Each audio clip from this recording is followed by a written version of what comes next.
Hello friends, नमस्कार। जैसा कि आपको पता है कि मैं पॉलिटी का सीरीज कंटिन्यू कर रहा हूँ। पिछले वर्ष के जो क्वेश्चन पूछे गए उनको मैं यहाँ पे बता रहा हूँ रिवीजन के पर्पज़ से। तो यहाँ पे मैं आज भारतीय नागरिकता के बारे में बात करूँगा। जो नागरिकता टॉपिक दिया गया है, ठीक है, उसके संबंधित बात होगी। जो नागरिकता टॉपिक भाग 2 में दिया गया है, ठीक है, अनुच्छेद 5 से लेकर 11 तक। तो आइए जो इससे संबंधित महत्वपूर्ण बातें हैं उनको जान लेते हैं, और इससे संबंधित जो महत्वपूर्ण प्रश्न है उसको यहाँ पे जान लेते हैं। तो यहाँ पे देखिए, यहाँ पे भारतीय नागरिकता के बारे में हम लोग बात करेंगे, ठीक है। तो भाग 2 में इसके बारे में बताया गया है, और अनुच्छेद 5 से लेके 11 तक ये देखने को मिलेगा। ओके।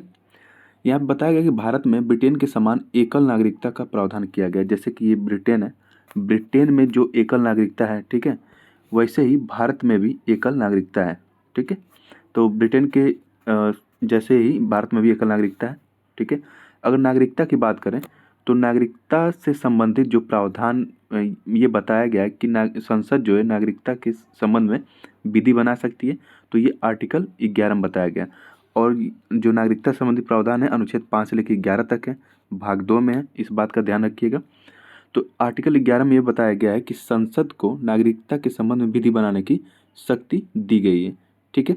और संसद की बात करें तो संसद द्वारा भारतीय नागरिकता अधिनियम 1955 पारित किया गया, ठीक है, 1955 पारित किया गया। और इसमें यह बताया गया कि भारतीय नागरिकता को 5 प्रकार से प्राप्त किया जा सकता है, और ये 5 प्रकार यहाँ पे दिया गया है, ठीक है। एक है जन्म से, ओके, बाई बर्थ, एक वंश परंपरा से यानी कि बाई डिसेंट, और एक है पंजीकरण से बाई रजिस्ट्रेशन, और एक देशीकरण से बाई नेचुरलाइजेशन, और एक अर्जित भूमि के समामेलन से यानी कि बाई एक्विजिशन ऑफ लैंड, ठीक है। तो ये 5 प्रकार मतलब तरीका है जो 1955 के अधिनियम में दिया गया है। इस तरह से भारत का कोई भी नागरिक बनना चाहे तो इस तरह से बन सकता है। तो ये 5 प्रकार आप ध्यान रखेंगे, यहाँ से भी प्रश्न पूछा जाता है। अगर आगे हम बात करें तो भारतीय नागरिकता खत्म कैसे होती है, इसका अंत कैसे होता है, तो ये 3 प्रकार से बताया गया है कि अगर आप किसी अन्य देश की नागरिकता को ग्रहण कर लेते हैं तो आपकी नागरिकता खत्म हो जाएगी। अगर आप स्वेच्छा से नागरिकता त्याग देते हैं तो भी आपकी नागरिकता खत्म हो जाएगी, या तो सरकार द्वारा आप वंचित कर दिए जाते हैं तो भी आपकी नागरिकता खत्म हो जाएगी। अगर आर्टिकल 5 की बात करें, ठीक है, 5 से 11 तक दिया है, तो आर्टिकल 5 की बात करें तो इसमें यह बताया गया कि जब संविधान लागू होता है तो उस समय भारत का नागरिक कौन कौन होगा, तो उसके बारे में आर्टिकल 5 में बताया गया है। आर्टिकल 6 में ये बताया गया है कि जो लोग पाकिस्तान से भारत, ठीक है, जो लोग पाकिस्तान से भारत आए हैं उनको नागरिकता कैसे मिलेगी, ये आर्टिकल 6 में बताया गया। और जो लोग आर्टिकल 7 में ये बताया गया कि जो लोग भारत से पाकिस्तान गए हैं उनको नागरिकता कैसे मिलेगी, ठीक है।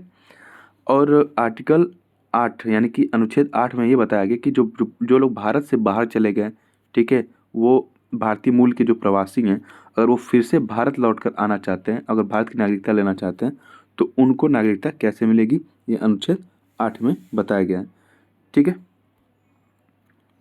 अब आर्टिकल 9 की बात कर लेते हैं। आर्टिकल 9 में ये बताया गया है कि जब कोई व्यक्ति स्वेच्छा से किसी विदेशी राज्य का नागरिक बन जाता है स्वेच्छा से, ठीक है, तो उसकी नागरिकता स्वतः समाप्त कर दी जाती है, ठीक है। अगर प्रवासियों के बारे में बात करें तो प्रवासी के रूप में रहने वाले विदेशी व्यक्ति के लिए, अगर कोई भी प्रवासी के तौर पे भारत में रह रहा है कोई भी विदेशी व्यक्ति, तो अगर उसे देशीकरण द्वारा नागरिकता लेनी है तो कम से कम 10 वर्ष उसको यहाँ पे भारत में निवास करना पड़ेगा।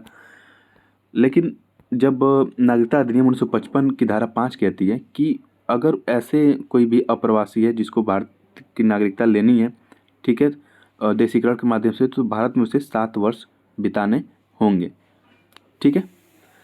वहीं उन वर्ष 2005 के जो नागरिकता संशोधन अधिनियम आया था, ठीक है, उसमें अप्रवासी भारतीय नागरिकों की संकल्पना के बारे में बताया गया था, ठीक है। जो अप्रवासी भारतीय नागरिक हैं उनको मतलब किसको किसको नागरिकता भारत की दी जाएगी, ठीक है। तो उसके बारे में 2005 के नागरिकता संशोधन अधिनियम में बताया गया है।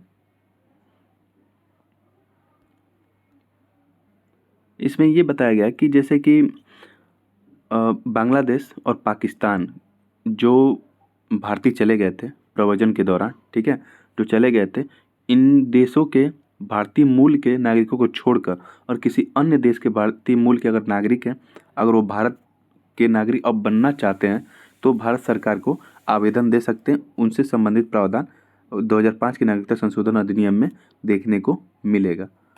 ठीक है। और अगर हम आगे चलते हैं तो जो 2019 का, ठीक है, 2019 का जो अधिनियम आया था, जो लागू 10 जनवरी 2020 को हुआ था, ठीक है, उसके बारे में बात कर लेते हैं यहाँ पे।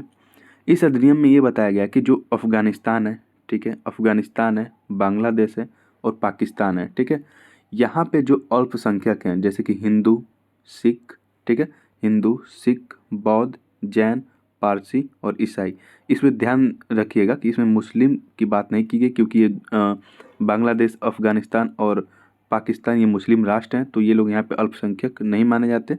जो अल्पसंख्यक यहाँ पे माने जाएंगे कम संख्या में, वो हिंदू, सिख, बौद्ध, जैन, पारसी और ईसाई हैं। तो इनके बारे में ये प्रावधान किया गया है, जो अधिनियम 2019 का था, जो लागू 2020 में हुआ था, ठीक है। उसमें ये कहा गया है कि ये जो अवैध प्रवासी हैं, ठीक है, प्रवासी हैं, उनको नागरिकता दी जाएगी। ये भारत में अवैध प्रवासी, उनको भारत में नागरिकता दी जाएगी। अभी तक तो यहाँ पे कहा जा रहा था कि बांग्लादेश, पाकिस्तान के जो होंगे मतलब भारतीय मूल के, जो यहाँ जाके बस गए, उनको नागरिकता नहीं दी जाएगी। लेकिन इस संशोधन अधिनियम में ये कहा गया कि नहीं, इनको नागरिकता दी जाएगी। और कैसे दी जाएगी, तो उसका अधिनियम में 10 जनवरी 2020 से जो लागू हुआ था, उसके माध्यम से इनको नागरिकता दी जाएगी।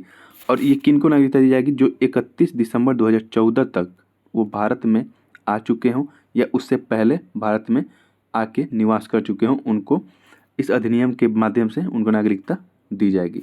ठीक है। साथ ही साथ ये बताया गया कि संविधान की जो 6ठी अनुसूची है, उसमें जो असम, मेघालय, मिजोरम, त्रिपुरा की बात की गई है, तो वहाँ पे ये अधिनियम लागू नहीं होगा। और साथ ही साथ जो बंगाल ईस्टर्न फ्रंटियर रेगुलेशन 1873 है, जिसके तहत इनर लाइन की जो व्यवस्था की गई है नॉर्थ ईस्ट में, उस क्षेत्र पे भी ये अधिनियम लागू नहीं होगा। मैं उम्मीद करता हूँ कि यहाँ पे आपको कुछ समझ में आया होगा। ओके, तो आइए अब क्वेश्चन की तरफ चलते हैं।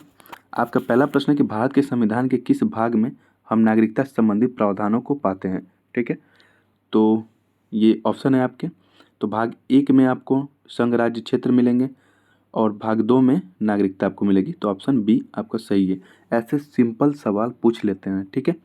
और भाग 3 में आपको मूल अधिकार संबंधी प्रावधान मिलेगा और भाग 4 में आपको डीपीएसपी यानी कि राज्य के नीति निर्देशक तत्वों से संबंधित प्रावधान देखने को मिलेगा। ठीक है। नेक्स्ट, आपका अगला प्रश्न है भारतीय संविधान के कौन से अनुच्छेद नागरिकता से संबंधित हैं।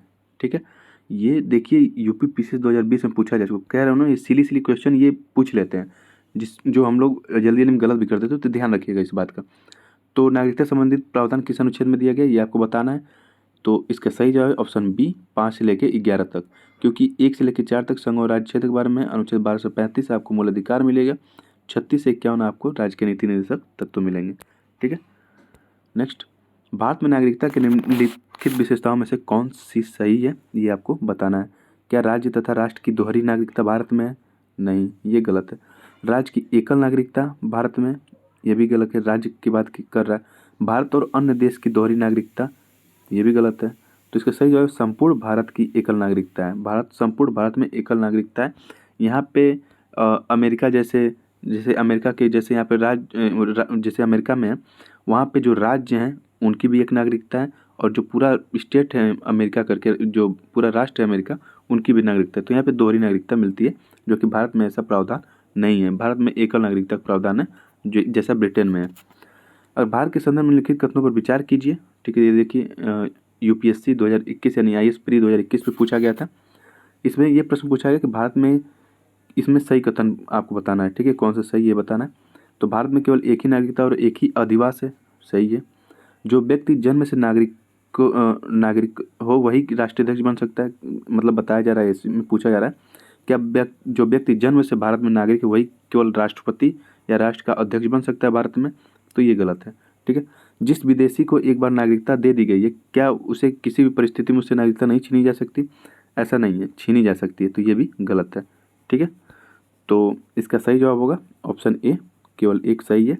ठीक है, कि भारत में केवल एक ही नागरिकता और एक ही अधिवास है। आइए इससे संबंधित कुछ और बातें जान लेते हैं। अगर किसी विदेशी को भारतीय नागरिकता दी गई है तो उससे नागरिकता कैसे छीन ली जाएगी, वो देखिए। अगर वो व्यक्ति कपट यानी कि झूठ बोल के, मिथ्या यानी झूठ बोल के नागरिकता लिया हो, ठीक है, या फिर जब युद्ध हो रहा हो भारत में तो वो विदेशी जो शत्रु देश है उसकी मदद कर रहा हो, ठीक है, तो ये सब कारण है जो किसी विदेशी को नागरिकता अगर दी गई तो उससे वो नागरिकता छीनी जा सकती है, ठीक है। और अगर राष्ट्रपति वाली बात करें तो संविधान के अनुच्छेद 58(1) के अनुसार ये बताया गया कि कोई व्यक्ति भारत का राष्ट्रपति निर्वाचित होने का पात्र तभी होगा जब वो भारत का नागरिक हो। लेकिन उसमें ये नहीं बताया गया है कि वो जन्म से ही नागरिक हो, ऐसा कुछ नहीं कहा गया। तो इसलिए जो जन्म से नागरिक नहीं भी है भारत का, अगर वो बाद में नागरिक बनता है, वो भी राष्ट्रीय अध्यक्ष या राष्ट्रपति भारत का बन सकता है। इस बात का आप ध्यान रखेंगे। भारत के संदर्भ में भारत के नागरिक की अगर नागरिकता लोप हो जाती है तो कैसे होती है, ठीक है। अगर वो स्वेच्छा से परित्याग कर दे, छोड़ दे नागरिकता, तब उसकी नागरिकता खत्म हो जाएगी भारत में। और अगर वो किसी अन्य देश की नागरिकता ग्रहण कर लेता है तब उसकी नागरिकता खत्म हो जाएगी भारत से, ठीक है। ये सब कारण है जिससे भारतीय नागरिकता जो अगर भारत में कोई नागरिक है उसकी नागरिकता इस कारण से समाप्त की जाती है। लेकिन ये नहीं कि अगर मैं भारत सरकार की आलोचना कर रहा हूँ तो वो हमारी नागरिकता ख़त्म कर देगी, ऐसा नहीं है। अगर मैं किसी विदेशी लड़की से या फिर आप किसी विदेशी लड़के से शादी कर ले रहे हैं तो इसका मतलब ये नहीं कि आपकी नागरिकता ख़त्म हो जाएगी। इस बात का भी ध्यान रखेंगे। एक एक पॉइंट एग्जाम में पूछा जा चुका है तो इसको आप हल्के में नहीं लेंगे। आपका अगला प्रश्न है, नागरिकता संशोधन अधिनियम 2019 का उद्देश्य क्या है, ये आपको बताना है। ये भी पूछा जा चुका है, बीपीएससी के एग्जाम में पूछा जा चुका है अभी हाल ही में, ठीक है। तो उद्देश्य क्या है, तो इसका सही जवाब है ऑप्शन ए, अफगानिस्तान, बांग्लादेश, पाकिस्तान में जो उत्पीड़ित अल्पसंख्यक समूह है उनको नागरिकता देना नागरिकता संशोधन अधिनियम 2019 का उद्देश्य है, ठीक है। आइए आगे चलते हैं। आपका अगला प्रश्न है कि नागरिकता संशोधन अधिनियम जो 2019 है वो पारित कब हुआ है, ये आपको बताना है, ठीक है। तो ऐसा प्रश्न 2-3 बार पूछा जा चुका है तो इसका भी ध्यान रखेंगे। ये 11 दिसंबर 2019 को पारित हुआ था। इससे पहले ये 9 दिसंबर 2019 को लोकसभा में प्रस्तुत हुआ, उसी दिन लोकसभा में पारित हो गया, और 11 दिसंबर 2019 को राज्यसभा में पारित कर दिया गया, और 12 दिसंबर को इसको राष्ट्रपति की मंजूरी दे दी गई तो ये कानून बन गया, और 10 जनवरी 2020 से ये नागरिकता संशोधन अधिनियम 2019 लागू कर दिया गया। तो ये इससे संबंधित प्रश्न है। हालांकि कुछ और प्रश्न भी हैं तो बाकी मैं किसी दिन और रिवीजन करा के इसको समाप्त कर दूंगा, लेकिन फ़िलहाल इतना ही मैं यहाँ पे बताऊंगा। मे भी कि आपको कुछ समझ में आया होगा इसमें, आप इसे रिवीजन कर सकते हैं। जो इम्पोर्टेंट क्वेश्चन था मैं यहाँ पे बता दिया हूँ। बाकी वीडियो आपको कैसी लग रही है, सीरीज़ कैसी लग रही है, कमेंट बॉक्स में लिख के ज़रूर बताएं। Thank you. अगर ये चैनल आपको अच्छा लग रहा है तो आप लाइक, शेयर एवं सब्सक्राइब कर सकते हैं। धन्यवाद।